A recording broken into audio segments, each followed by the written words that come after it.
Ki Puliat Nakatanan Anti Narcotic Task Force ANTF ke East Giant Hills kila yok ban kurup yau drug heroin ubadan san spa san program ha kabala kemno ya ki arngot ki breu ki badan keti na ki benta jong ka shnong nong sning East Giant Hills. Superintendent of Police ke East Giant Hills Ujakpal Dhanwa lengbau ne ukurwa ula ong bahadian bakilayo ya ka jingtep ka babnya na kaliang katanat ANTF kalayo ban batno ya ki atli ki kali turis ki bawan na Mizoram halor ga jing subakit ya ki jingdi ki babian.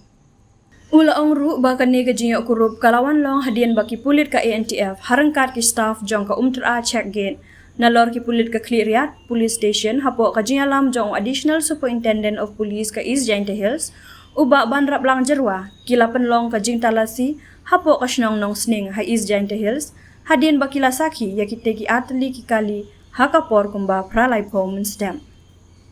Hadir ka jing talasi nengkong ya kakali ka bawan nengkong katata sumo kabadon ya number ML not san M iwe san khandai nyo harengkat ka jing don lang ki saki balai lun layok kurup ya sautli ki song sabon ya ki balaburi ya uneu drop ubadon ka jing kya ka ba saupulai poin lai lai gram bat hadin ka jing kendra ya ka we pat katata sumo kabadon ya number MZ not iwe ke lai pran nyo ar layok ban kurup sa sautli ki song sabon ki badan ya une uju ujing di ubadan ka jingkia ka basan spa khan riu point saw lai gram kata ya ka bala benti kena hadin bala tes yaki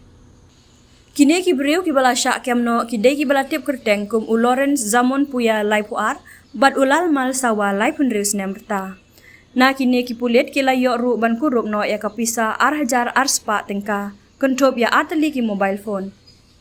Hadin kene la register case hapo ki kendon jongka NDPS Act hapo Kliriat Police Station. Barka jing tok kit menta kaliya syakmat ban labdin ya ki wei pat ki badan keti.